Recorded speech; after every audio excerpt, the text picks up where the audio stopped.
Victor Hale didn't knock. He never knocked. The door to Raven Creek Ranch swung open like he already owned the place, and maybe in his mind, he already did. He walked straight to the kitchen table where Clara Whitmore was still wearing the black dress from her father's funeral, sat down without being invited, and set a folded document in front of her like he was doing her a favor.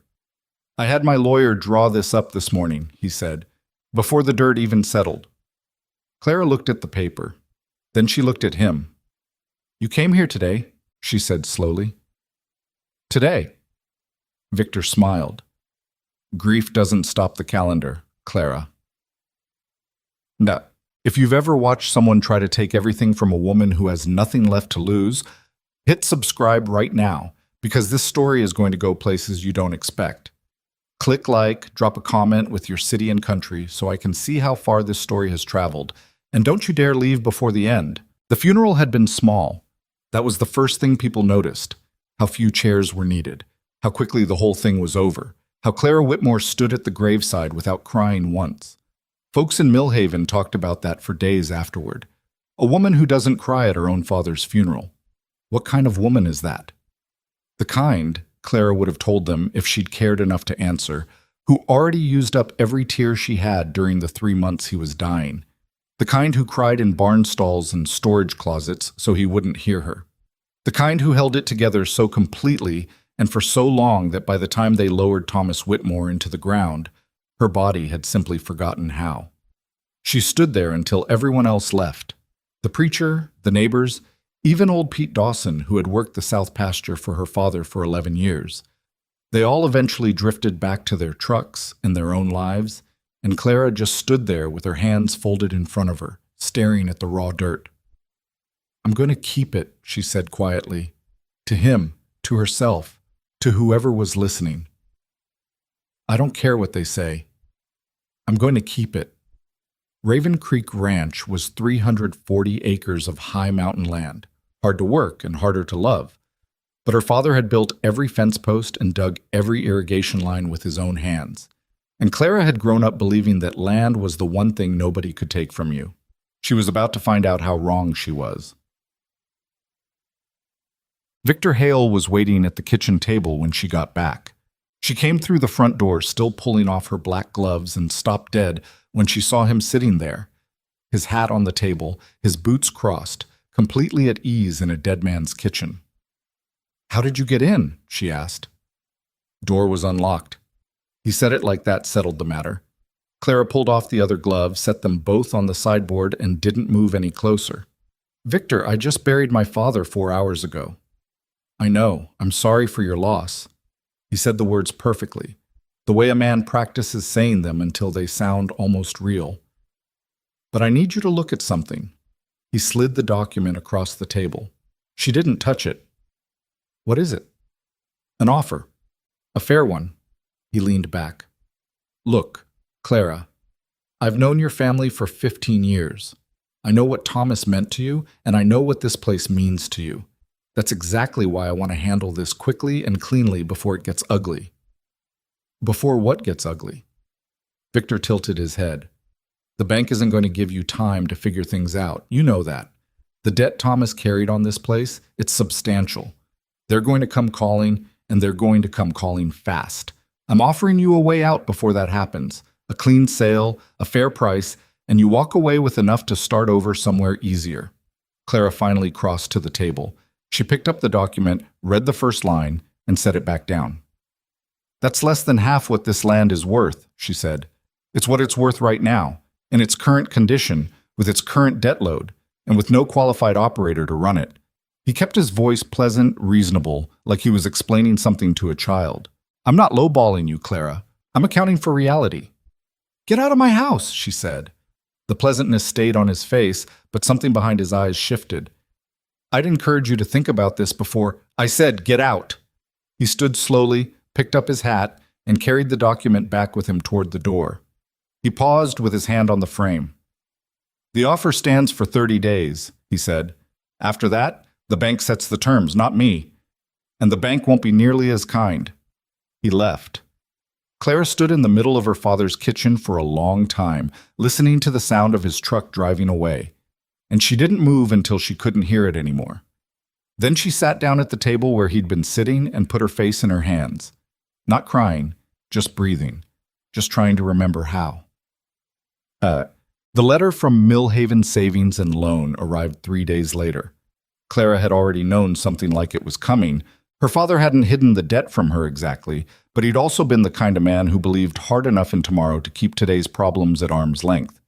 She'd found the ledger books the week before the funeral, sat with them at the kitchen table until 2 in the morning, and realized that Raven Creek Ranch was sitting on a financial fault line. But the letter made it official, 30 days. The bank needed either full repayment of the outstanding loan balance or a restructured agreement signed by a qualified borrower. And in the body of the letter, buried in paragraph 4 like they hoped she wouldn't read that far, was a single sentence that made her stomach drop. Per current lending policy, loan restructuring for agricultural properties requires verification of a qualified co-signatory, which for unmarried female applicants must be a spouse or male co-owner of record. She read that sentence 4 times. Then she drove to the bank. What? Ronald Pratt had managed Millhaven Savings and Loan for 22 years, and he had the kind of face that made you think he'd been born wearing a suit. He stood up when Clara came into his office, which she credited him for, and he offered her a chair, which she took. She put the letter on his desk. "Explain paragraph 4 to me." He sat back down, folded his hands. "Mrs. Whitmore, Miss Whitmore. Miss Whitmore, I understand this is a difficult time." "Explain paragraph 4, she said again. He cleared his throat. "Our lending policies for agricultural properties and restructuring situations are quite clear. Given the size of the loan, the current condition of the property, and—" He paused just slightly. "Your situation as an unmarried woman without a co-owner of record, the bank requires a qualified co-signatory, specifically a husband." "That's the policy," Clara said flatly. "It is. So you're telling me that you will restructure my father's debt if I have a husband to sign the papers, but not if I don't." Pratt shifted in his chair.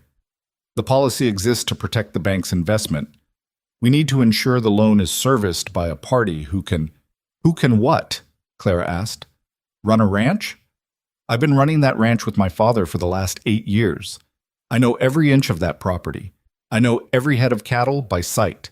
I can fix a busted irrigation line in the dark in a rainstorm. But none of that matters to you because I don't have a husband's signature." Pratt didn't answer that directly. He just looked at her with the expression of a man who had already made up his mind and was waiting for the conversation to be over. Clara stood up. 30 days, she said. 30 days, he confirmed.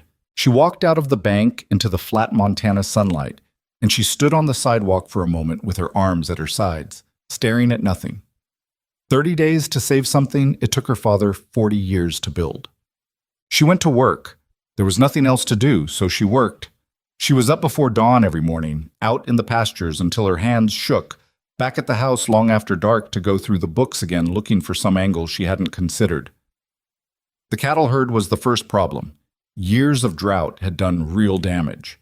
She was down to 43 head from a herd that had been over 100 when she was a teenager, and the ones that remained were thin and skittish.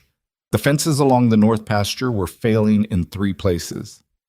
The irrigation system her father had laid out was holding together with prayers and wire. The barn roof needed work she didn't have time for, and the bank's clock was ticking. Pete Dawson helped where he could, but Pete was 68 years old and running out of road himself. He'd come by mornings, do what he was able, and Clara never once told him how worried she was because Pete worried easily and she needed him functional, not frightened. She called every ranching contact she had. She talked to a loan officer in Billings who was sympathetic but couldn't do anything without a cosigner. She looked into agricultural assistance programs and found a tangle of requirements that would take months to navigate. She even called her father's old lawyer, Ed Corcoran, who told her what she already knew. The bank's policy was frustrating but legal, and without a qualified co-signatory, her options were limited. "What if I sold some cattle?" she asked Ed. "How many do you have left?" 43. There was a pause. "Clara, selling cattle to pay a bank loan of that size would be like bailing a sinking boat with a teacup. You'd just have fewer cattle and the same debt. She knew he was right. She hung up the phone and stood in the kitchen looking at the wall. Outside, the wind was picking up from the northwest.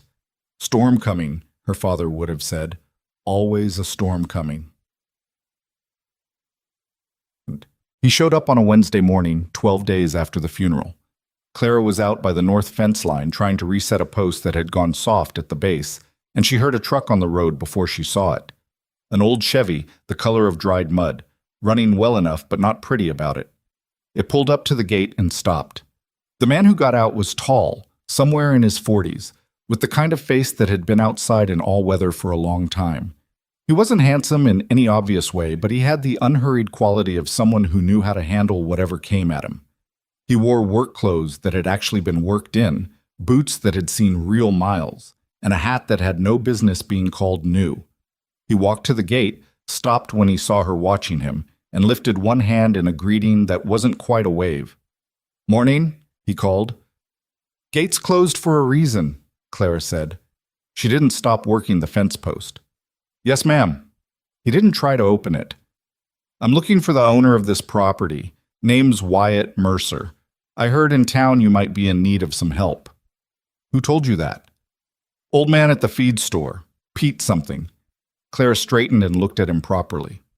"Pete sent you out here?" He mentioned the place was short-handed. "I'm looking for work. Room and board would be enough. I've got about 30 years of ranch experience if that matters to you." He said it without boasting, just stating a fact the same way he might have described the weather. Clara studied him for a moment. She had a rule about strangers, and the rule was essentially, don't. But she also had 11 days left on the bank's deadline and a fence post she'd been fighting for 40 minutes. "What kind of experience?" she asked. "Cattle, fencing, irrigation, some carpentry. I spent 12 years in Wyoming working mountain range, 6 in Idaho. Did some time on a breeding operation in Colorado." He paused.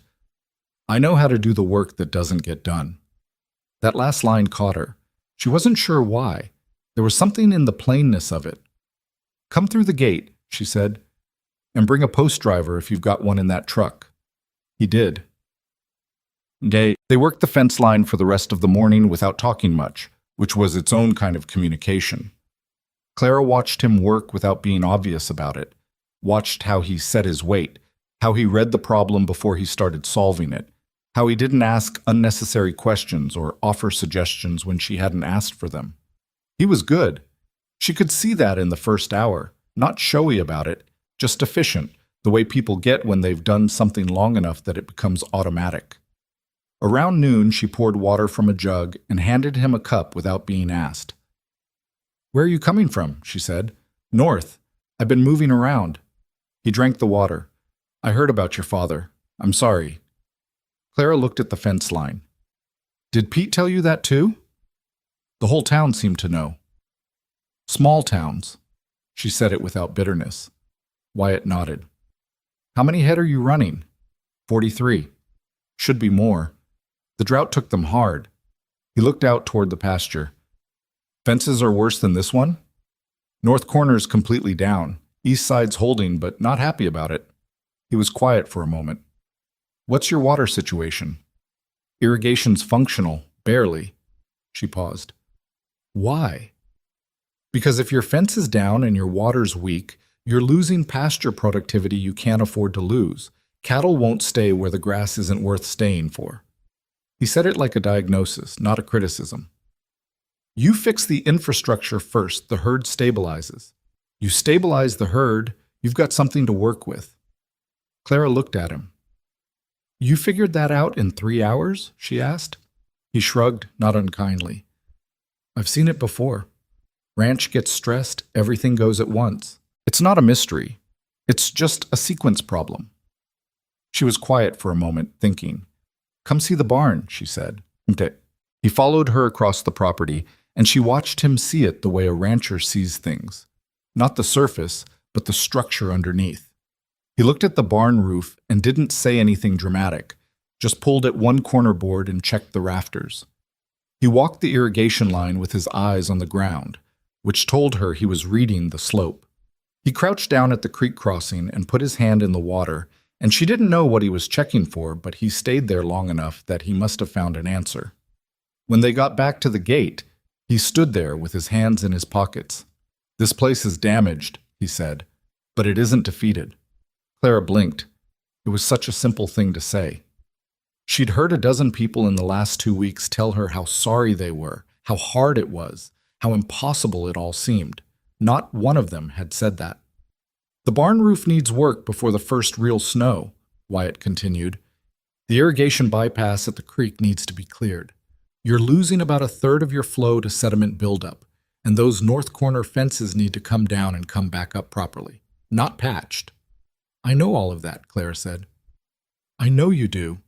He said it without condescension. "I'm just saying I can do those things." Clara looked at him for a long time. "Room and board," she said. "That's all I'm asking." She opened the gate. "Bunkhouse is around the back of the barn.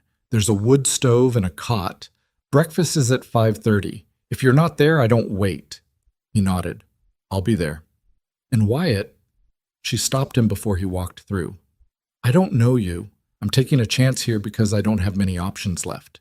But if you give me any reason to regret it, you'll be back on that road before noon. You understand?" He met her eyes. "Yes, ma'am." "Clara," she said. "Not ma'am.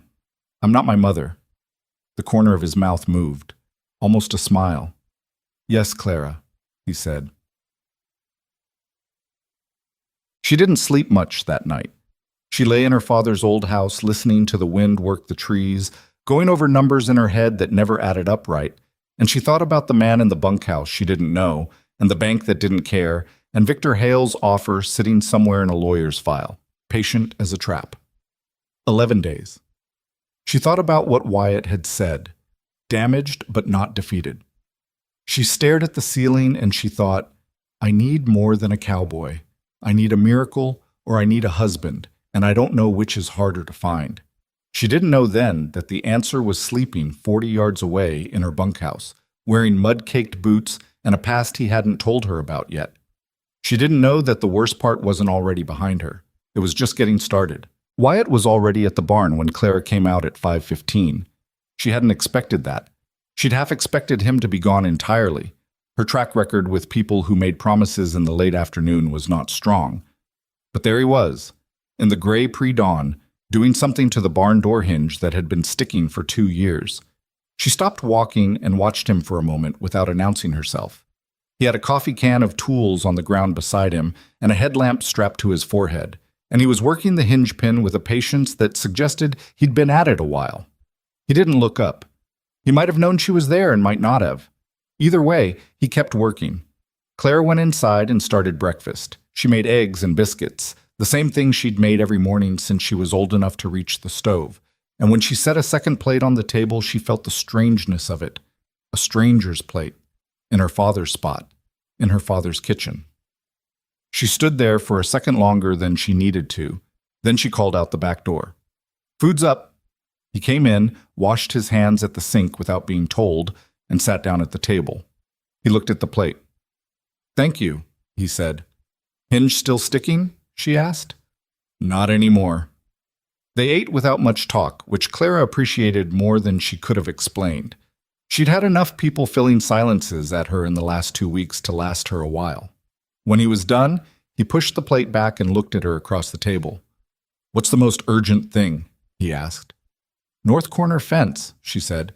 "If it goes all the way down before I get the cattle moved, I'll lose half of them into the mountain draws, and I'll never find them all before the cold comes. Okay?" He stood up. "Show me the corner." What? They worked the north corner for 3 days straight. The ground up there was rocky and difficult, the kind of terrain that made fence work genuinely miserable, and the old posts had rotted so badly in some sections that pulling them was almost easier than the setting of new ones. Almost. Clara worked beside him. She hadn't planned to. She had a dozen other things that needed doing, but she found that she kept drifting back to the fence line because that was where the problem was, and she'd never been good at being far from the problem. Wyatt didn't comment on her being there. He just made room. On the second afternoon, when they were both too tired to talk and the wind had come up cold off the ridge, he straightened and rolled his shoulders and looked at her. When did you learn to fence? He asked. I was 8, Clara said. My father put a post driver in my hands and told me the ranch wouldn't build itself. Sounds like him. She looked up. You never met him? No, but Pete talks about him like he was a particular kind of man. He paused, working the next post. The kind who believed in doing things right the first time. Clara drove the next post without answering, but she thought about it for a while. He believed in this land, she said finally, maybe more than was reasonable. Most people who build something do. Is that a criticism? No. He glanced at her sideways. I think it's the only way anything gets built. On day 8, Clara sat down at the kitchen table after dark with the ledger and the bank letter and her calculator, and she ran the numbers one more time, and they came out the same as they always did. Wrong. She had 8 days left. The cattle were in better shape. Wyatt had found the irrigation sediment problem and cleared it in a single afternoon, and the pasture the north section fed was already greening up enough to matter. The herd had settled. The fence was holding. But none of that paid the bank. She put the calculator down and pressed her palms flat on the table. She'd called the Agricultural Assistance Program again that morning. The wait list was 4 months. She'd called a private lender in Billings whose rates were predatory enough to make the original bank loan look friendly. She'd called Ed Corcoran, who had called her back to say that he'd found nothing new, that he was sorry, that he wished he had better news. She sat in the kitchen for a long time. Outside, she could hear the faint sound of Wyatt doing something in the barn. A hammer, intermittent, which meant he was working the roof boards he'd identified as failing on his first walkthrough.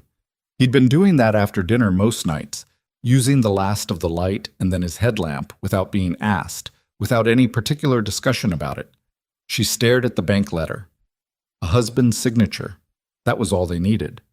Just a name on a piece of paper, a legal arrangement, a man willing to stand next to her in the bank and sign his name.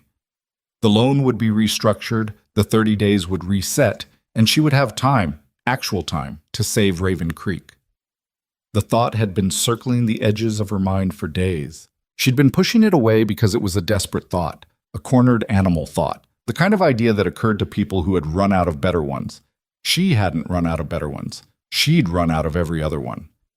Clara got up from the table, put her jacket on, and walked out to the barn. Wyatt was up on the loft, replacing boards by lantern light. He heard her come in and looked down. Something wrong? He asked. I need to talk to you, she said. Come down when you get a minute. He climbed down in under 30 seconds, which told her he could read a tone of voice. He stood on the barn floor with sawdust on his shirt and waited. Clara folded her arms across her chest. She'd thought about how to say this for the entire walk from the house, and she still didn't have a version she liked. I have 8 days, she said. The bank needs a husband's signature on the restructured loan, or they won't approve it. I don't have a husband. I have 8 days. And I don't see any other way through this that doesn't end with me losing the ranch. Wyatt looked at her steadily, said nothing.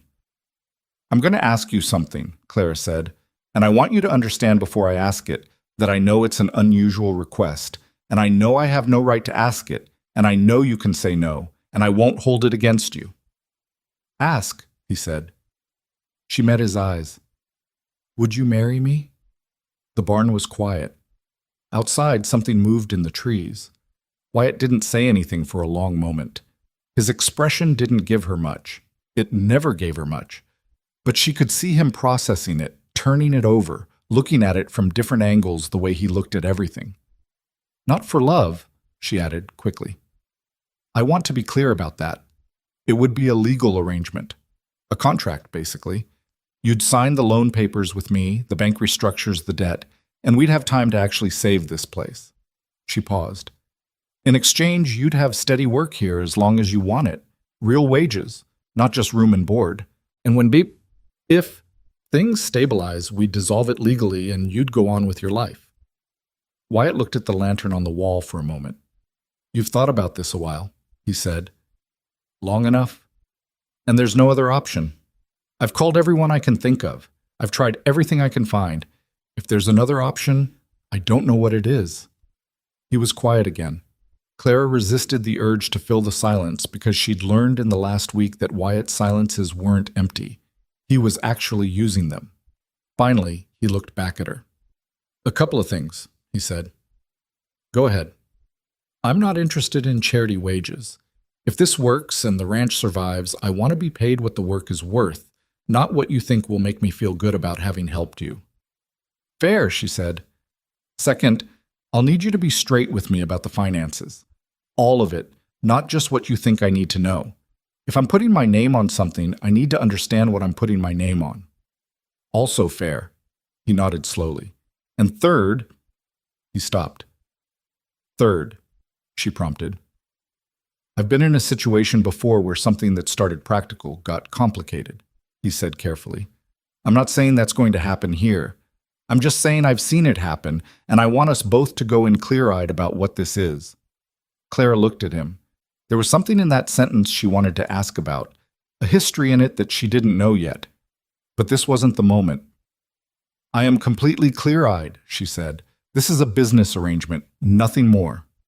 He held her gaze for another second. "Okay," he said. She blinked. "Okay? I'll marry you." Clara stood there for a moment, surprised by how strange it felt to hear those words in this context, in this barn, from a man she'd known for 9 days. "We should tell Pete," she said, because it was the first practical thing she could think of. "Probably," Wyatt agreed. "And we'll need to do it before the end of the week. The bank appointment needs to be Monday at the latest." "I know." He reached up and took the lantern off the wall. "Go get some sleep, Clara. We've still got fence to deal with in the morning." She almost laughed. She didn't quite get there, but it was closer than she'd been in weeks. Pete Dawson sat at her kitchen table the next morning and stared at both of them for so long that Clara started to wonder if he'd had some kind of event. Then he said, "Well, that's one solution." "It's a practical arrangement," Clara said. Pete looked at Wyatt. "You're okay with this?" "Seems like the right thing to do," Wyatt said. Pete looked at Clara, then back at Wyatt. Then he picked up his coffee cup and drank from it slowly, buying time. "Your father," he said finally to Clara, "would have had something to say about this." "My father isn't here," she said. Not harshly, just plainly. Pete nodded, set the cup down. "Well, I'll be a witness if you need one." "We do need one," Clara said. "Two, actually. I was going to ask Margaret Hollis." "Margaret will do it and not ask too many questions, which is what you want." He paused. "Victor's going to hear about this." "I know. And he's not going to like it." "I know that too." Pete looked at his hands on the table.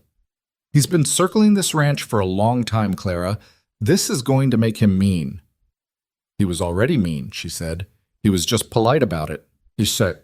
The courthouse in Millhaven had 3 steps up to the front door, a flag that needed replacing, and a clerk named Doris who had apparently seen stranger things than a rushed ranch wedding because she processed the paperwork with perfect efficiency and only one raised eyebrow. Clara wore her second-best dress, which was dark blue and practical.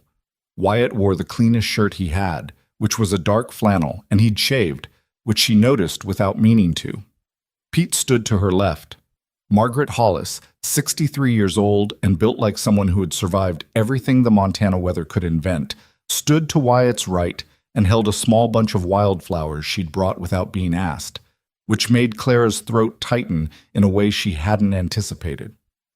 The ceremony was short. The judge asked them the necessary questions. They answered them. When the judge said the words that made it legal, Clara felt the strange double reality of the moment. The practical necessity of it, and the weight of what those words meant, even when you were saying them for the wrong reasons. She looked at Wyatt during the brief silence that followed, and he was looking at her, and his expression was careful and serious, and she thought, he knows exactly what this is, and he's doing it anyway. "You may sign the license," the judge said. Clara signed first. Wyatt signed beneath her name. Clara Whitmore and Wyatt Mercer. Done. They were in Ronald Pratt's office at 9 o'clock Monday morning. Clara set the marriage certificate on the desk. Pratt picked it up, examined it, set it down again. His face did a complicated thing that he mostly managed to control. The restructured loan agreement, Clara said. You told me what it required. I've met the requirement. Pratt looked at Wyatt. Mr. Mercer, you understand the terms of the loan you'd be co-signing? I've reviewed the documents, Wyatt said, and you understand that in the event of default. We understand, Clara said. Are we restructuring the loan or aren't we? Pratt looked at the marriage certificate one more time. He seemed to be searching for something wrong with it and not finding anything. I'll need to verify the filing, he said. It's filed. Doris at the courthouse can confirm it. I have the case number here. She slid a piece of paper across the desk. Pratt looked at it. Then he opened the loan file. They were in his office for an hour and 40 minutes.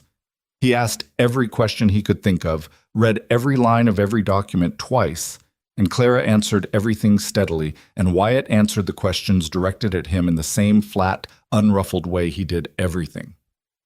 When Pratt finally put the restructured agreement in front of them, Clara's hand was completely steady when she signed. Wyatt signed without hesitation. Pratt collected the papers, stacked them, and looked across the desk at the two of them with an expression Clara couldn't entirely read. The loan is restructured, he said. Payments begin in 60 days. Clara stood up. Thank you for your time, Mr. Pratt. She walked out of that bank with her head straight and her shoulders back, and she did not let herself feel anything until she was outside in the cold air and the door had swung shut behind them. Then she stopped on the sidewalk and let out a breath that felt like it had been building for 30 days. Wyatt stopped beside her. You okay? He asked. I will be, she said. He looked at her for a second. That was well done. Don't compliment me yet. We still have to actually save the ranch. Right. He turned up his collar against the cold. I need to look at the east fence line this afternoon. I know you do. She started walking toward the truck. Come on, I'll buy you lunch. You can tell me what else I've been ignoring. There was that almost smile again. That might take more than one lunch, he said. Then we'll have two. They were halfway back to the ranch when her cell phone buzzed. She glanced at it. Unknown number, which meant it was probably nothing. She almost didn't answer, but she did. Clara, Victor Hale's voice, pleasant as always. I heard you got married. She kept her eyes on the road. Word travels fast. Millhaven's a small town. A pause. Congratulations are in order, I suppose. What do you want, Victor? Just to say I hope you know what you're doing. The pleasantness was still there, but something else was under it now, the way ice can cover water that's moving hard underneath. A ranch in the shape Raven Creek is in, with debt that size, is a serious undertaking for two people. I'd hate to see you struggle. We'll manage, she said. I'm sure you'll try. Another pause. I was also calling to let you know that my surveyor has been reviewing the county records. There's a question about the eastern boundary of your property that I think deserves a closer look. Clara's jaw tightened. There's no question about my eastern boundary. That may be your understanding, but these old maps can be tricky. I've asked my attorney to reach out to yours about it. A beat. Just want to make sure everything is in order. Good luck with the ranch, Clara. Give my regards to your new husband. He hung up. Clara set the phone on the seat between them. Wyatt had heard enough to understand the tone, even if not the words. Victor? He said. Victor, she confirmed. He looked at the road ahead.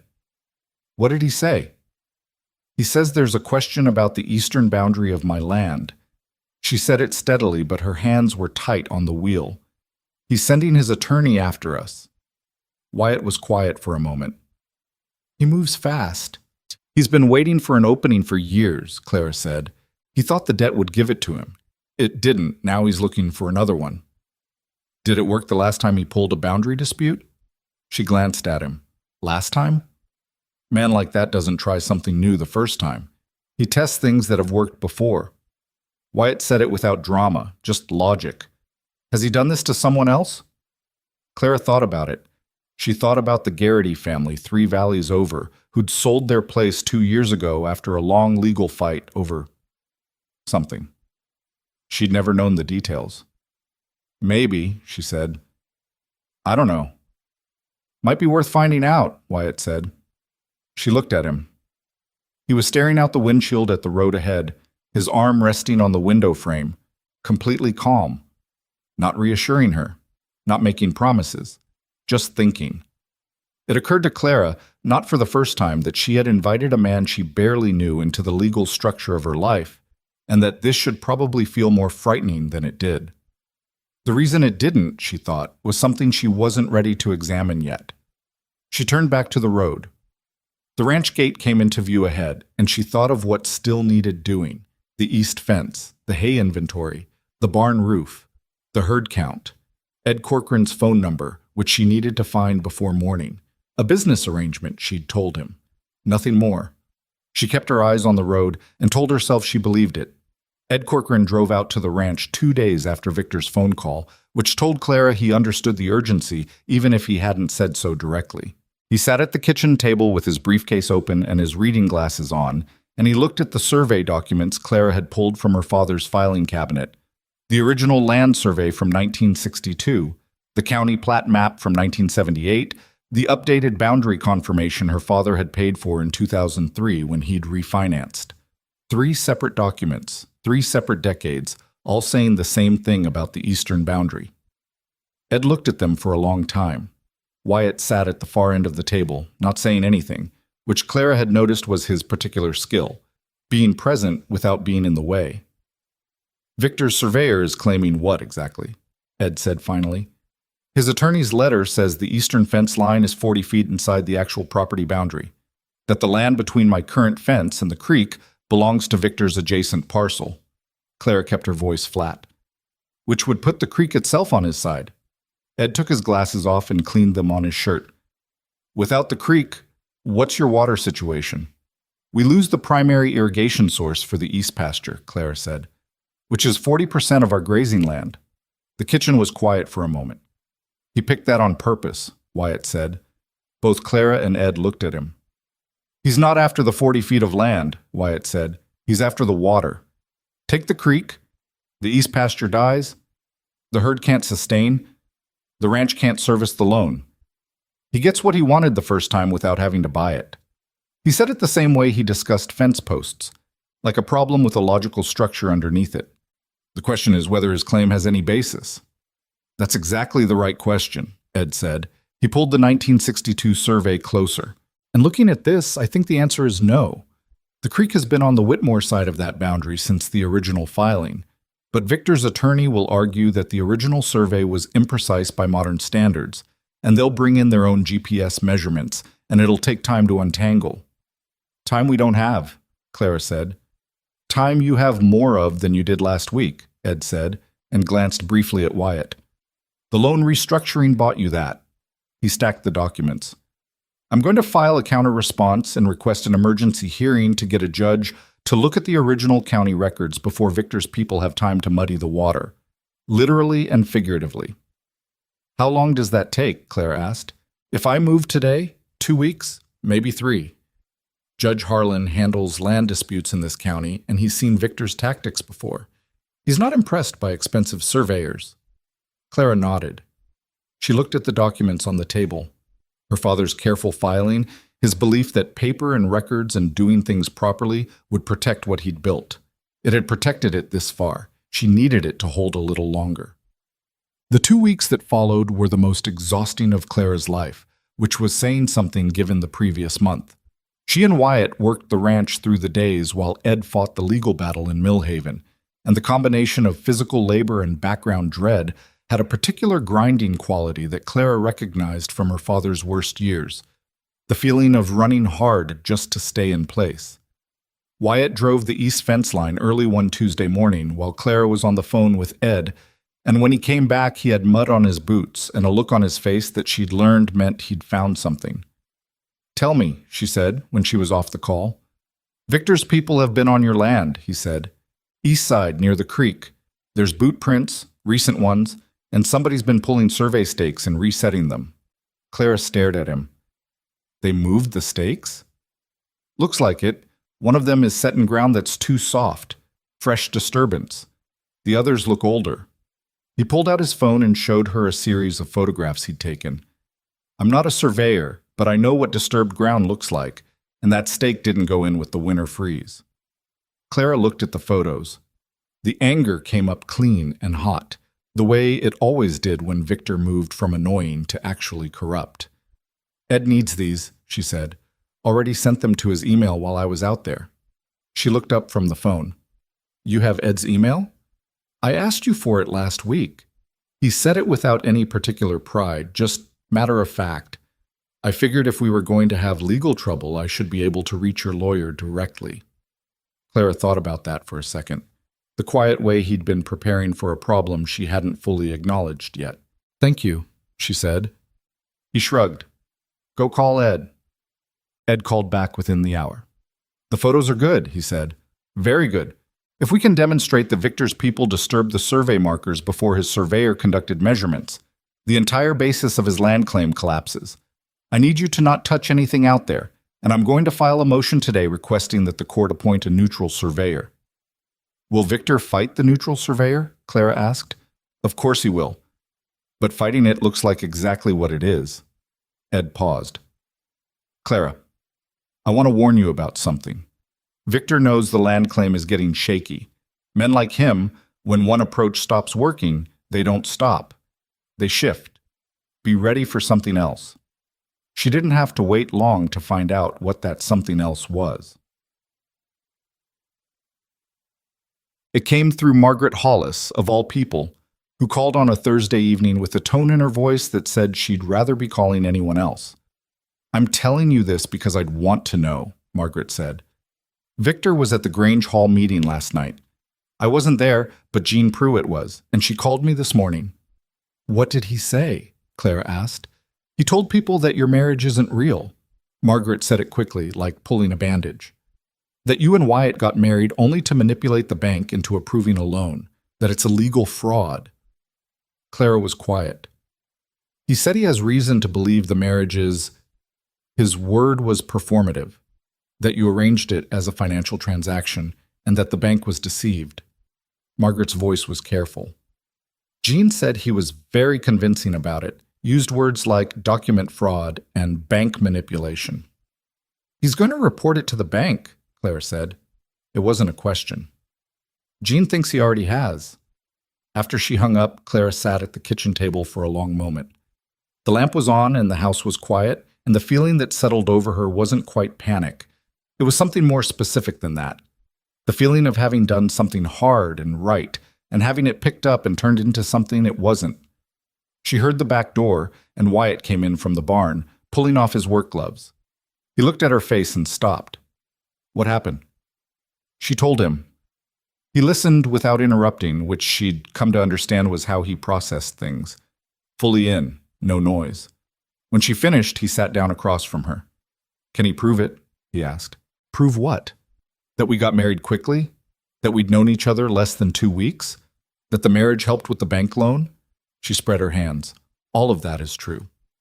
But fraud requires intent to deceive, Wyatt said. Did you deceive the bank? No, the marriage is legal, the filing is real. We told the bank exactly what we told them. She paused. The arrangement between us, what it is privately, that's private. Right. He leaned forward, elbows on the table. So the question is whether Victor can get someone to look at the timing and argue that the intent was fraudulent, regardless of the legal reality. That's exactly the question, Clara said. And in a small enough town, with the right people whispering, he might not even need to prove it legally. He just needs to damage us enough that the bank gets nervous and reconsiders the restructuring. Wyatt was quiet for a moment. We need to call Ed tonight, he said. I know. And Clara... He stopped. She looked at him. There was something in his expression she hadn't seen before. Not doubt exactly, but a kind of careful measuring, like a man deciding how much weight a structure will hold. I need to ask you something directly, he said. Ask. If this gets ugly, and it's going to get ugly, Victor's people are going to dig into anything they can use, and part of what they're going to do is look at me. He said it evenly. My history, where I've been, why I've moved around so much. I've been I've been running from something for a while. Not the law, nothing like that. But there are things in my past that I haven't told you. Clara looked at him across the table. The lamplight caught the lines in his face, and she thought, not for the first time, that he looked like a man who had been through something serious at some point in his life and had kept moving instead of dealing with it. Are any of those things going to make what we're doing illegal? She asked. No. Are any of them going to hurt the ranch? He held her gaze. I don't think so. But I think you deserve to know. Tell me when you're ready to tell me, she said. Right now, we have to call Ed. Something shifted in his expression. Not relief exactly. More like recognition. The look of someone who expected judgment and got something different instead. Okay, he said. Call Ed. Ed filed a motion to dismiss Victor's fraud complaint within 48 hours, and he did it with a precision that Clara had paid for and was deeply grateful for. The motion laid out the timeline. The marriage was legally filed. The ceremony was witnessed by 2 county residents of standing. The bank had been provided with documentation that was accurate in every verifiable detail. The loan had been restructured based on the legal reality of the co-signership, not on any misrepresentation of fact. If the marriage had also served a practical financial purpose, that did not constitute fraud. People married for practical reasons throughout human history, and the law had never required romantic love as a prerequisite for a valid union. He put that in the actual filing? Wyatt asked when Clara read him the relevant section. Verbatim, she said. I like Ed. Ed is worth every cent. She set the papers down. The hearing is in 10 days.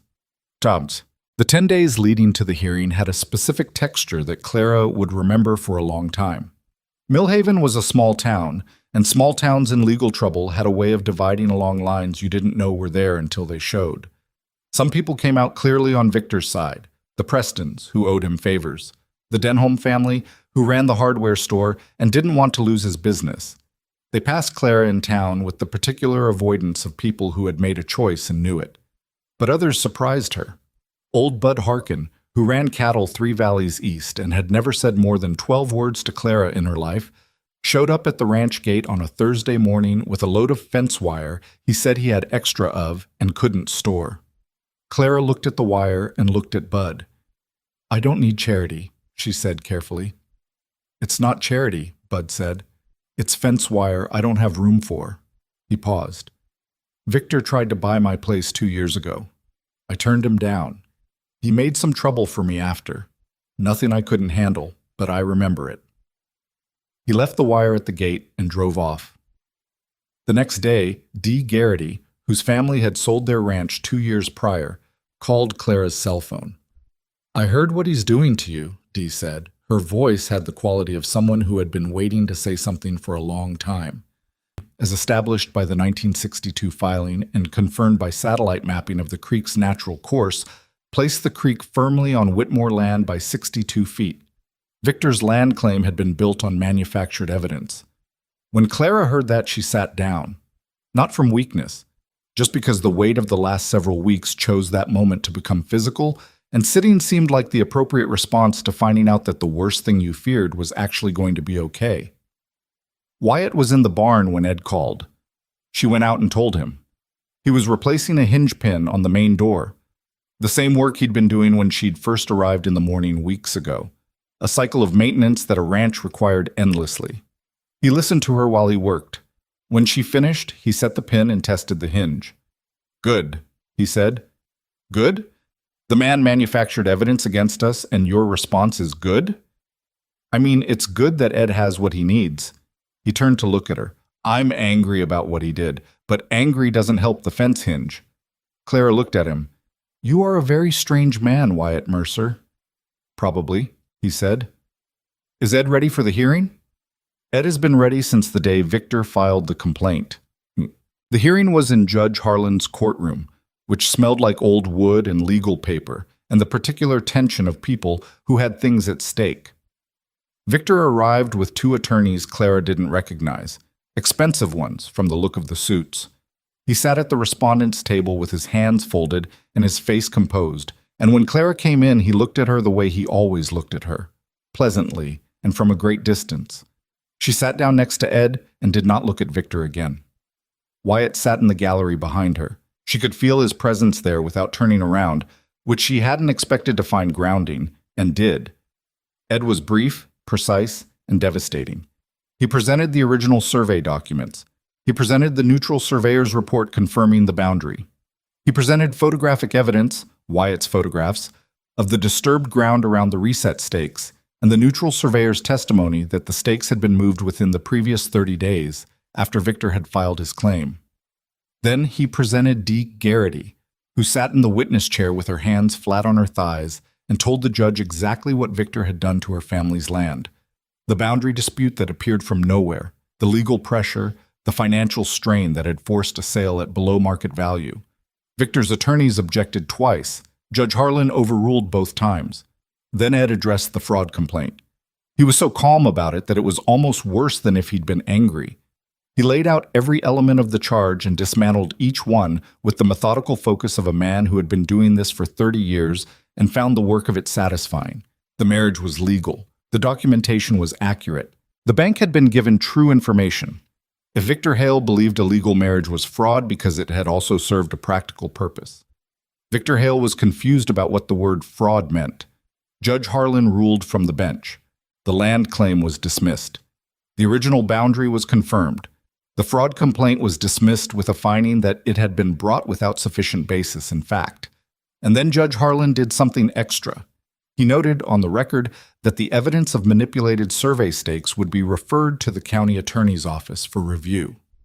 Victor's face, for the first time that Clara had ever seen it, went slightly wrong. The pleasantness cracked, just for a second, just long enough. Clara didn't let herself feel too much about that yet. There was still too much to do, and she'd learned not to celebrate before the work was done. She shook Ed's hand. She walked out of the courthouse. Wyatt was beside her on the steps, hat in hand, squinting into the afternoon light. "Well?" he said. Both dismissed. Boundary confirmed. Surveyor evidence referred to the county attorney. He put his hat on. "That last part is going to make him dangerous." Clara looked at him. "You think this isn't over?" "I think a man who's been doing what he's been doing doesn't stop because a judge told him to." He looked at the street. "He's going to look for something we haven't protected yet." She stood on the courthouse steps and thought about that. The ranch, the loan, the cattle, the fences. "What haven't we protected?" she asked. Wyatt didn't answer right away. He looked at the street, at Victor's car pulling away from the curb across the square, moving too smoothly and too quickly for a man who had just lost. "I don't know yet," he said, "but he does." The car turned the corner and disappeared, and the afternoon settled around them. And Clara understood what he meant. That the victory in that courtroom was real, and that Victor Hale was already somewhere in Millhaven planning around it, and that the part of this she couldn't see yet was probably the part that was going to hurt most. She pulled her jacket tighter and started walking toward the truck. There was fence to check. There was always fence to check. Wyatt was right. 3 days after the courthouse, the rumors started. Not about the land, not about the marriage. Something different this time. Something that moved through Millhaven the way a slow fire moves through dry grass, quietly and from multiple directions at once, so that by the time you smelled it, you couldn't find the source. Clara heard the first version from Pete, who heard it from the feed store, who heard it from someone whose name nobody could quite remember. The story was that Wyatt Mercer had left a ranch in Wyoming under circumstances that weren't clean, that there had been an accident, that a woman had died, that Wyatt had run rather than face what happened. Pete told her on a Tuesday morning, standing by the barn with his hat in his hands, looking like a man delivering news he'd rather not be delivering. "I'm not saying I believe it," Pete said. "I'm just saying it's going around." "Who started it?" Clara asked. "Nobody seems to know. It just appeared." Clara looked out toward the east pasture where Wyatt was checking the fence line with the methodical attention he gave everything. She watched him move along the wire, testing tension, bending to look at posts. "Victor," she said. Pete nodded slowly. "That'd be my guess, too." She didn't ask Wyatt about it that night. She sat with it instead, the way you sit with something that deserves more than a rushed conversation. She thought about what he'd said at the kitchen table 3 weeks earlier. I've been running from something for a while. There are things in my past I haven't told you. She told him to wait until he was ready. Now she wondered whether ready was a luxury they had anymore. Victor didn't need the rumors to be true. He just needed them to be circulating long enough to do damage, to make Wyatt seem like a liability, to make Clara seem reckless for bringing him into the ranch's legal structure, to plant enough doubt that the bank would reconsider the restructuring, or that the community would pull back from the fragile support that had been building. She made dinner, set 2 plates, waited. Wyatt came in at 6:15, washed his hands, sat down. He looked at the food and then looked at her face, and she could see the moment he understood something was wrong. "Tell me," he said. So she did. She told him flatly without softening it, because he was the kind of man who didn't need things softened, who would in fact find softening disrespectful. He listened with his fork set down and his hands on either side of his plate, not moving. When she finished, the kitchen was quiet for a moment. "How much of it is true?" she asked. Not accusatory, just straight. He looked at the table, then he looked at her. "Most of it," he said. He talked for almost an hour, which was the longest Clara had ever heard him speak continuously about anything. There had been a ranch in Wyoming. A good one, high mountain country, the kind of place he'd thought he might stay. He'd worked there for 4 years under a man named Garrett Hale. No relation to Victor, just the same name, which he mentioned with a tired kind of irony. And there had been a woman named Ruth, who was Garrett's daughter, and who Wyatt had loved in the particular way that surprises you when you're not expecting it, quietly, and then suddenly, and too much. Ruth had died in a riding accident on the North Ridge during an early snowstorm. She'd gone out alone, which she did regularly, which everyone knew she did, and the horse had gone wrong on an icy switchback, and she'd come down the wrong way. Wyatt had been the one who found her. He said that part without any particular drama, which was somehow worse than if he'd said it dramatically. Just, he was the one who found her. 3 hours after it happened, when the storm had already started properly and it was nearly dark. "There was nothing to face," he said. That was the part that made it hard, I think. Victor's story says I ran from what happened, but there was nothing to run from. It was an accident. Garrett knew it was an accident. The sheriff looked at it and called it an accident. He paused. But it was my idea to check that fence line that morning. If I hadn't sent the hands to the south pasture, someone else would have been with her on the North Ridge. He looked at his hands on the table. I know that's not the same as causing it. I know that. But knowing it and feeling it are 2 different things, and I couldn't find a way to stay in that place and keep feeling it every day.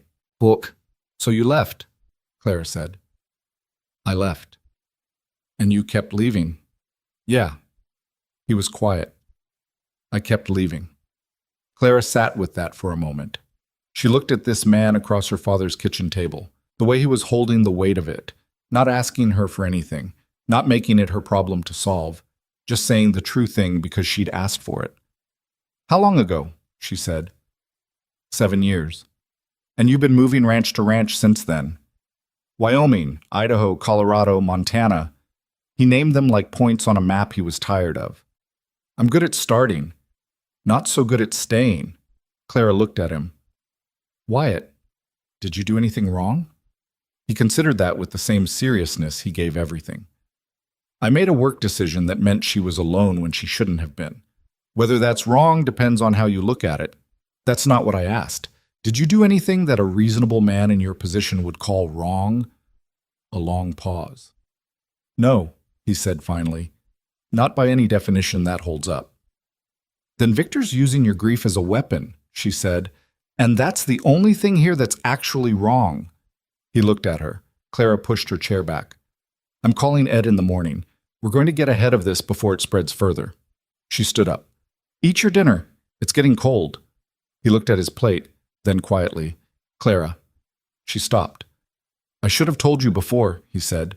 "You took a real risk bringing me into this legal arrangement without knowing. I'm sorry I let you do that without the full picture." She stood there for a second, hand on the back of her chair. You told me when I asked, she said. That's enough. She didn't wait for a response. She went to the sink and started on the dishes, and after a moment she heard him pick up his fork, and the quiet that settled between them was different from the quiet before, less empty somehow, like a room after a window's been opened. Ed was characteristically brisk about it. Victor's floating this story to soften your position with the community before the county attorney starts looking at the survey stake evidence, he said on the phone the next morning. He wants you isolated and Wyatt discredited before anyone starts asking him hard questions about what his surveyor was doing on your land. Can we prove he's the source of the rumor? Clara asked. Probably not directly, but we don't need to. Ed paused. What I want to do is get ahead of it. If Wyatt's willing to talk about his history openly, to me, on record, clearly, then Victor has nothing to whisper about. You can't weaponize a story the other person has already told themselves. Clara looked at Wyatt across the kitchen. He'd heard enough of the call to understand the shape of it. She said, I'll ask him. She lowered the phone. Ed wants to know if you'd be willing to give him a full statement about Wyoming, on the record, so that if Victor tries to use it in any official context, we've already established the facts. Wyatt looked at the window for a moment. Yeah, he said. Set it up. Ed came to the ranch 2 days later, and he and Wyatt sat at the kitchen table for 2 hours while Clara worked the barn. She didn't listen to what was said. It wasn't hers to hear unless Wyatt chose to share it. But when Ed came out afterward, he stopped by the barn door on his way to his car. He's a straightforward man, Ed said. That helps. I know, Clara said.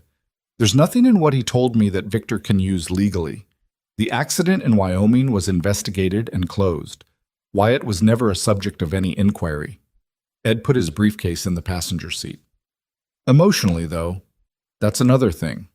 Men who carry that kind of loss for that long can be unpredictable under pressure. Clara looked at him. I've seen him under pressure, she said. He's the most predictable person I know. Ed seemed to consider that. All right. He got in his car. I'll be in touch about the county attorney's timeline. Gagged.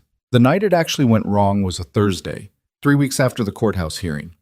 Clara woke at 2 a.m. to the dogs going absolutely frantic, which was different from their normal nighttime noise, more sustained, more directional, aimed at the north end of the property. She sat up, listened. Then she heard it. Cattle. Moving wrong, fast and scattered, the sound of hooves on hard ground when they shouldn't be moving at all. She was dressed and out the door in 4 minutes. Wyatt was already in the yard. North fence, he said. How many? Can't tell yet. A lot. She looked toward the north pasture.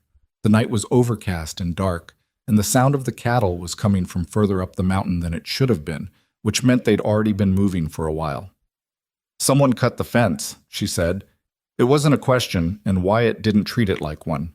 Storm coming from the northwest. They went uphill, not down. That's going to be hard country to track in the dark. I know the draws up there, Clara said. My father used to run cattle up to the summer pasture by the ridge. I've made that climb 100 times. In the dark? In a storm? The storm's not here yet. She was already moving toward the barn. Saddle up. We need to go now before the weather closes in. They went up by headlamp and moon, what moon there was, and it was hard going from the first switchback. Clara led because she knew the terrain, and Wyatt followed because he understood when knowing the terrain mattered more than anything else. They didn't talk much. The horses needed attention, and the trail needed watching, and there wasn't energy to spare.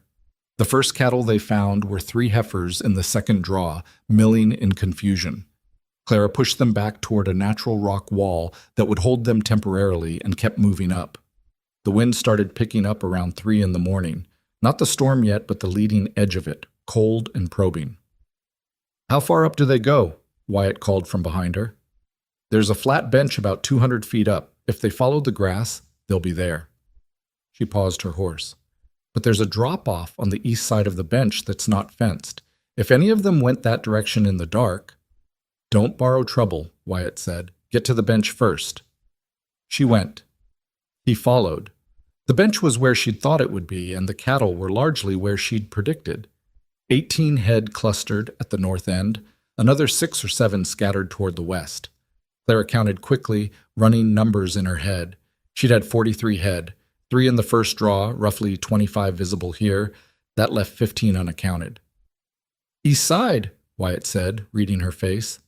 He'd already turned his horse. "Wyatt, I know about the drop-off. I'll be careful." He looked at her. "You push these ones back. I'll find the others." She wanted to argue. She looked at the cattle on the bench and the worsening sky and the math of it, and she didn't argue. "Whistle if you find them," she said. "Whistle if you need me," he said back, and he was gone into the dark. She worked the bench for 20 minutes, pushing cattle with the kind of focus that turns off everything except the task. The horse was good, patient and willing, and Clara knew this grass well enough to feel her way more than see it. She'd gotten most of them moving down when she heard it. Not a whistle, but something wrong.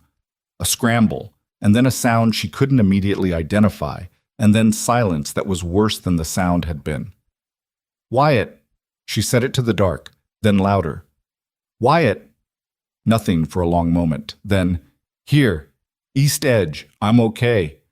She turned the horse toward his voice and found him on the ground at the edge of the bench, his horse standing 6 feet away looking troubled, the reins trailing. He was sitting up, which was the first thing she checked, but his right arm was at the wrong angle against his body.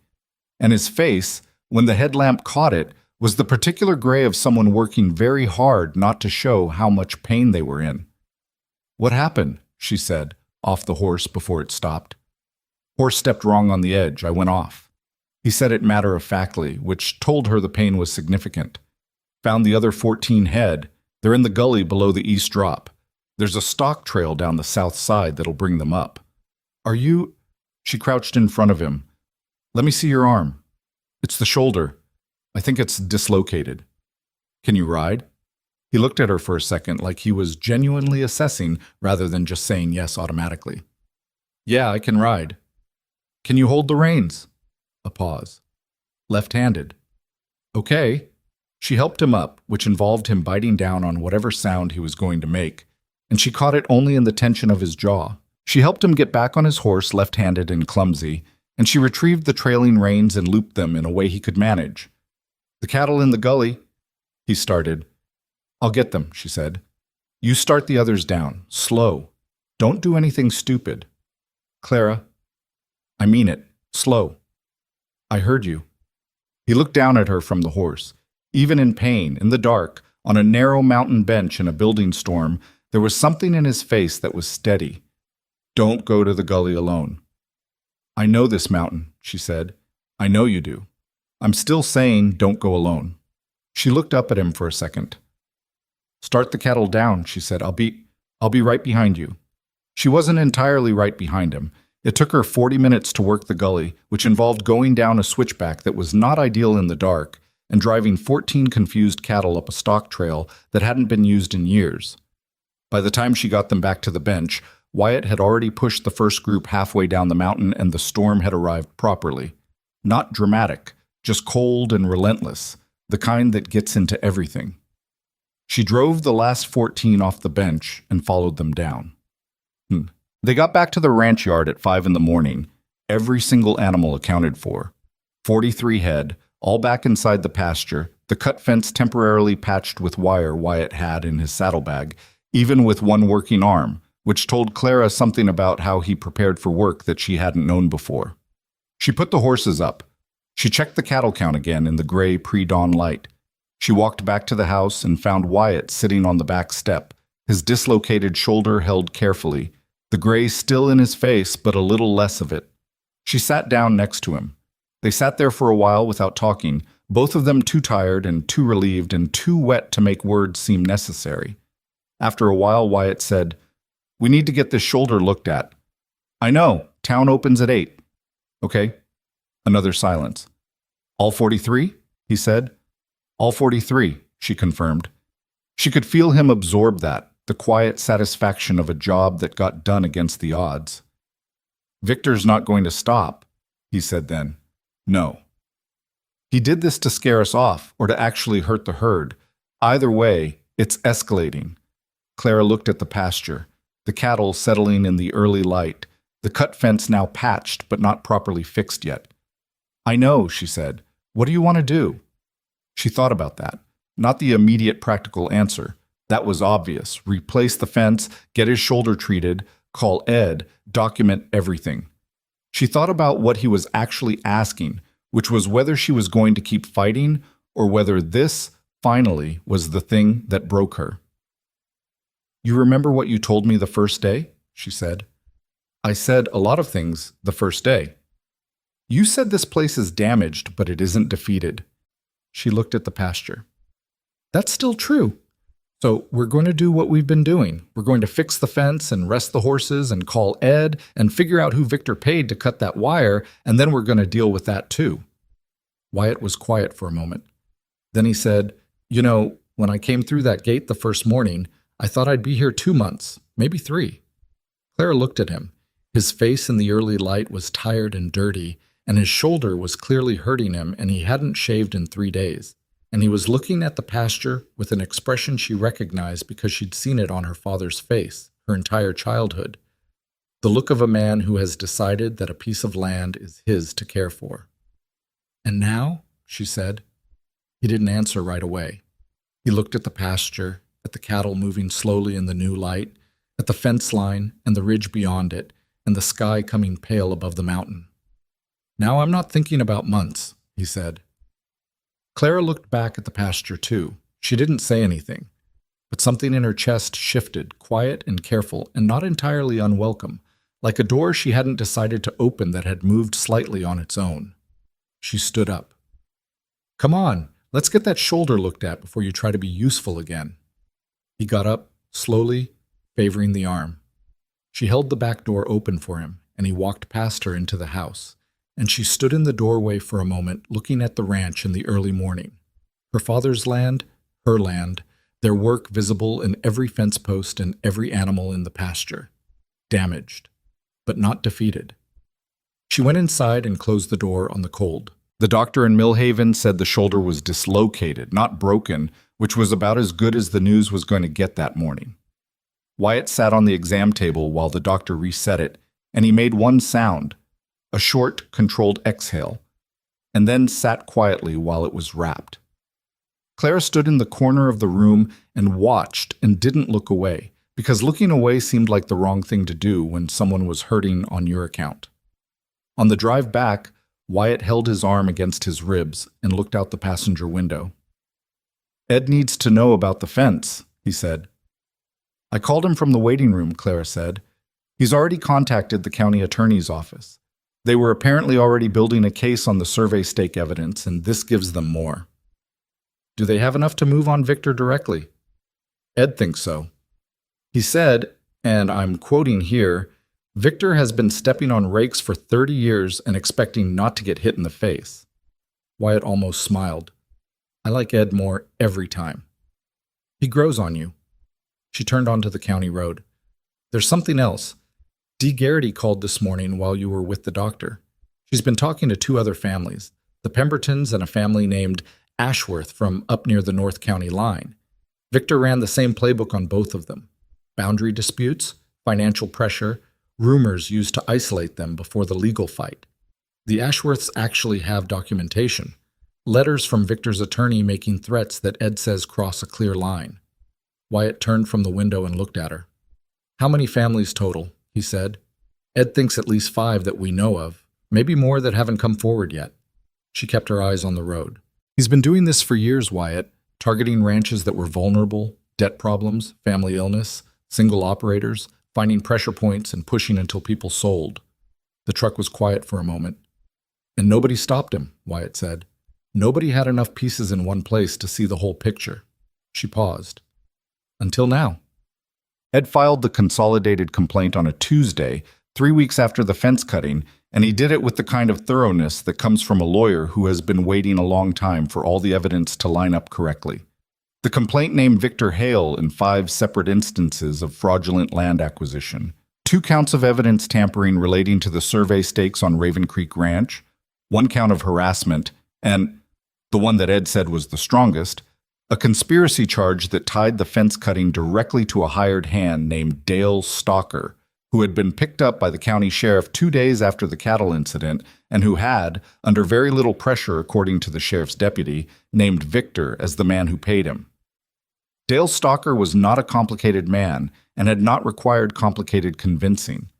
He'd been paid $300 to cut a fence in the dark, had not been told anyone would be riding that mountain in a storm, and when he understood the full scope of what had nearly happened to 2 people and 43 cattle on that ridge, he decided that $300 was not enough money to go to jail for Victor Hale.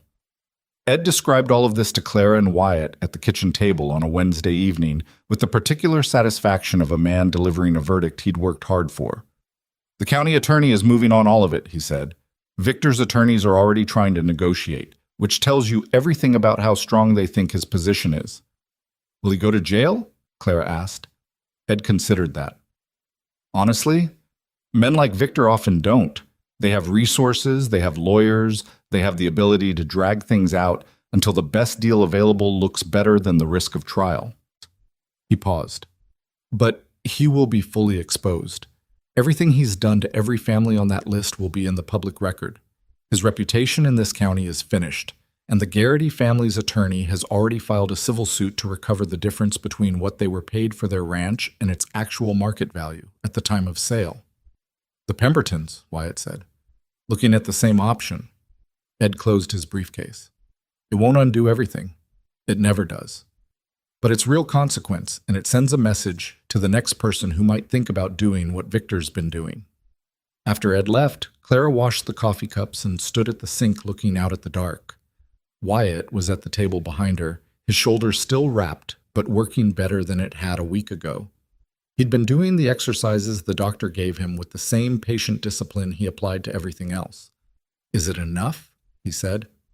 She knew what he was asking, not whether the legal outcome was sufficient, whether the ending felt right after everything. "I don't know," she said honestly. "The Garritys lost their place. They're not getting it back. The Ashworths, they sold below value, and that money is gone. Victor's going to hire expensive lawyers and negotiate, and probably end up with something that looks like accountability without actually costing him what it should cost him." She turned around. "But Raven Creek is still standing, and so are we. And the people he thought would stay quiet didn't." Wyatt looked at the table. "That matters." "It has to," she said, "because it's what we've got." "Well, the community meeting at the Grange Hall was Margaret Hollis's idea, and it was a better idea than Clara initially gave her credit for." "People need to see each other," Margaret said, on the phone, in the tone she used when she had already decided something was happening and was informing you as a courtesy. "They've been hearing things in pieces and whispering in parking lots. Put them in a room, let Ed explain what happened, let the families speak if they want to. Stop letting Victor control the story by keeping everyone separate." Clara looked at Wyatt, who was in the kitchen doorway listening. He shrugged his good shoulder. "She's right." "I know she's right," Clara said. "It just makes me nervous." "Why?" "Because I've never been good at asking people for anything. My father was the same way." She paused. "We'd rather do it alone and struggle than ask for help and look like we needed it." "You didn't ask for anything," Wyatt said. "You built something. That's different." The Grange Hall was full on a Thursday night, which surprised Clara even though Margaret had said it would be. She'd half expected people to stay home. It was cold, it was a weeknight, and Millhaven folks had their own problems without coming out to hear about other people's. But they came. The Garritys came.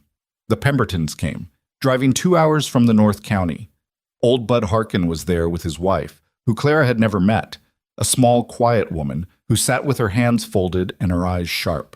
Pete Dawson sat in the front row and looked like a man who had been waiting for this particular meeting for years.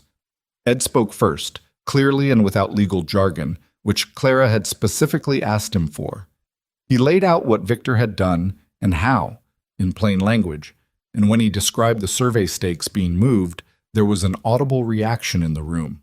Not loud, but real. The sound of people who had suspected something for a long time having it confirmed. Then Dee Garrity stood up. She was a small woman in her 50s with the kind of tired in her face that comes from carrying something heavy for longer than you should. She talked about her family's ranch, The boundary dispute that had appeared without warning, the legal bills that had mounted faster than they could pay them, the way Victor's people had made them feel foolish and isolated, like the fight wasn't worth having. The day her father had finally signed the papers and what his face had looked like when he came home. The room was very quiet while she talked. When she sat down, the Pemberton son, a man about 40, thick through the shoulders, stood up without being asked and said, in about 4 sentences, that the same thing had happened to his family and that he wished he'd known sooner that he wasn't alone in it. Clara hadn't planned to speak. She'd planned to let Ed and the families carry the evening, to be present but not central. But when the Pemberton son sat down, she found herself standing. She wasn't sure later exactly what she said. She knew she talked about her father, and the 30 days, and the bank letter with its paragraph 4 that had made her so angry she'd driven to Millhaven without a plan. She talked about what it had felt like to stand in that pasture alone and understand that the land her father built might be taken not because she'd failed at ranching, but because of how a piece of paper classified her. She didn't talk about Wyatt directly. That felt private still, not hers to put in front of a crowd. But she said that she hadn't saved Raven Creek alone. That the people who showed up, the fence wire Bud Harkin dropped at her gate, Margaret Hollis and her wildflowers at the courthouse, Pete Dawson being the first person to tell her help had arrived. All of that had mattered. Victor won because people didn't know each other's stories, she said. That's the thing. He kept everyone separate on purpose. You can't fight what you can't see clearly. She looked around the room. We see it now. She sat back down. Wyatt, beside her, didn't say anything, but she felt his arm against hers, and she didn't move away. The county attorney's formal charges against Victor Hale were filed 6 weeks later. Clara read about it in the Millhaven Gazette, which ran it on the front page with a photograph of the courthouse steps and a headline that was smaller than the story deserved. She read it at the kitchen table over her second cup of coffee, then folded the paper and set it aside. She went to work. The hay inventory needed finishing. The east pasture fence, properly rebuilt now, not the temporary patch from the night of the storm, needed one more section of wire. The cattle were in good shape going into winter. The herd count was steady, and the animals were heavier than they'd been in years, which was the irrigation work showing its results. The ranch was not saved in any dramatic single moment. It was saved the way most things actually get saved, in increments, one fixed fence post, and one cleared irrigation line, and one restructured loan payment at a time. The ranch ledger showed it in black ink, not red, for the first time in 4 years, and Clara had looked at that number long enough to memorize it and then closed the book and gone back outside. The conversation happened in early December, on a cold, clear evening when the light went gold over the ridge and the cattle were settled and the work of the day was done. They were both at the barn, putting tools away, the comfortable end-of-day routine they'd fallen into without discussing it. Clara was hanging a coil of wire. Wyatt was cleaning a hinge. There was always a hinge. And the barn was warm from the animals, and the last light came through the west door in a long stripe across the floor. I've been thinking about something, Wyatt said, without preamble. Okay, Clara said. I want to talk about the arrangement. She stopped what she was doing, set the wire coil on its hook, turned around. He was looking at her. He'd stopped with the hinge, holding the tool at his side. The arrangement? She repeated carefully. The legal arrangement. What we said it was when we went into it. He said it steadily, but she could see something in his jaw that was not quite as steady as the rest of him. I want to talk about whether that's still how we should think about it. The barn was quiet. Outside, something moved in the last of the wind. What are you saying? She asked. I'm saying I haven't thought about leaving in a long time. He looked at the stripe of light on the floor and then back at her. Not the way I used to. I used to be in a place 3 weeks and already know the road I'd take when I left. I haven't done that here. I keep thinking about what needs doing next, and the thing after that, and I stopped counting the weeks a long time ago. Clara looked at him. That might just be the work, she said. There's a lot of it. It's not the work. He said it directly, the way he said everything that mattered. You know it's not the work. She did know. She'd known it for a while and had been treating it the same way she treated most hard things, by staying busy and hoping clarity would come on its own schedule. I'm not good at this, she said. I want to be honest about that. I don't know how to do... whatever this is. My father ran this ranch and I grew up watching him and my mother, and they didn't talk much about what they felt. They just worked alongside each other, and I think I learned to do the same thing." She paused. "I don't know if that's enough." "I'm not asking for anything you don't want to give," Wyatt said. "I'm not asking you to be different than you are." He was quiet for a second. "I'm just asking if you want me to stay. Not because the ranch needs me. Not because the loan requires a cosigner. Because you want me here." Clara stood in the barn in the fading light, and she thought about the last 3 months. The fence posts and the bank letter and the courthouse steps and the mountain in the storm and the kitchen table at 2 in the morning and all the silences between them that had never once felt empty. She thought about what it had been like, those first weeks after her father died, to be so completely alone in a problem that felt too large for one person. And she thought about how that had changed. Not because someone had come in and fixed everything, but because someone had stood next to her while she fixed it herself. And that had turned out to be a different thing than she'd understood before. "I want you here," she said. She said it plainly, the way he said things without decoration. He looked at her for a moment. "Okay," he said. "Okay," she agreed. Neither of them moved for a second, and then Clara turned back to the wire coils and Wyatt went back to the hinge, and the barn settled into its end-of-day quiet. And it was not a dramatic moment, and it was not a perfect one, and that was exactly right.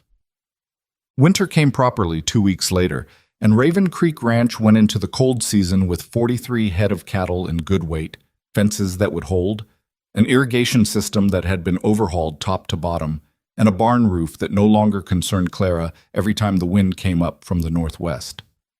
The first loan payment cleared on time. Ed called to confirm it, and Clara said thank you, and Ed said, "Don't thank me, you did the work," and Clara thought about arguing and decided he was half right and let it go. Victor Hale's case worked its way through the legal system with the slow grinding pace that such things always take, and in the end, he negotiated a plea on 3 counts that resulted in significant financial penalties and a permanent prohibition on real estate dealings in the county.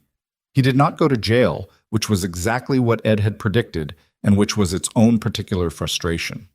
But the civil suits from the Garrity family and the Pembertons extracted a real cost, and the public record was exactly what Ed had said it would be: permanent, detailed, and readable by anyone who thought about doing business with Victor Hale in the future.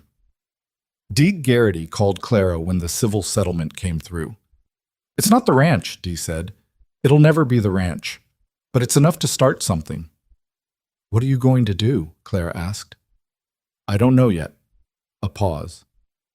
"That's the first time in 2 years I've been able to say, 'I don't know,' and not feel sick about it." Clara understood that feeling. She'd had a version of it herself, standing on the courthouse steps the day the fraud complaint was dismissed, the strange lightness of a threat that has been named and faced and turned out to be survivable. "Call me if you need anything," Clara said. "You too," Dee said. The ranch ledger carried 2 names at the top of the page by spring, not because anyone had made a formal decision about it, but because Wyatt had started signing the supply orders and the vet invoices when Clara was out in the field, and one day she'd picked up the ledger and seen his handwriting beside hers and hadn't changed it. She mentioned it to him that evening. "You've been signing things," she said. He looked up from his coffee. "Is that a problem?" "No." She set the ledger on the table. "I just noticed." He looked at it. "I can stop if—" "I said it wasn't a problem." She sat down across from him. "I'm just acknowledging it, that's all." He looked at the ledger for a moment, at the 2 names side by side at the top of the page. "It looks right," he said. "Not proud of it, just observing." "Yeah," Clara said, "it does." Outside, the early spring wind came across the pasture and moved the new grass in long, slow waves, and the cattle were out in the low field doing what cattle do: eating, moving, existing with the uncomplicated purposefulness of animals that don't worry about the future. Her father had stood at this window 1,000 times watching that same field. Clara thought about what he would have made of all of it: the bank letter, the courthouse, the mountain in the storm, the man across the table with his coffee cup, and his mud-caked boots and his handwriting in her ledger. She thought he would have had something to say about it that was probably only 3 or 4 words long and mostly practical and would have meant a great deal more than it sounded like. She thought he would have approved of the fence work. "What are you thinking about?" Wyatt asked. "My father," she said. He nodded and didn't push it, which was the right call. "The south pasture needs the wire tightened before the herd gets bigger," she said after a moment. "I know. I was going to do it Thursday. I'll help." "I figured you would." He picked up his coffee again. "You always show up at the fence line, eventually." Clara looked at him. "Is that a complaint?" "No," he said. "It's the thing I counted on." She held his gaze for a second, and something between them that had been building for months was just there, fully formed and quiet and not particularly in need of any more words than it had already been given. She looked back out at the pasture. The grass was coming in strong on the east side. The irrigation work showing through, the soil recovering from the drought years the way land does when someone pays attention to what it needs. It was not a perfect place. The barn roof, replaced last fall, already had one section that needed watching. The north corner fence would need work every spring for the rest of her life, the way her father's had. The cattle were healthy, but ranching never gave you more than a season at a time to feel good about cattle. But it was hers. It was theirs. And it was standing. That was the thing about land you chose to fight for. It didn't reward you with ease. It just stayed. It kept requiring you, year after year, and in the requiring it gave you something to be equal to. And Clara had come to understand that being equal to something hard was not a burden. It was in its own difficult and unglamorous way exactly enough. She turned from the window. There was work to do. There was always work to do. And for the first time in a long time, that felt less like a weight and more like a reason.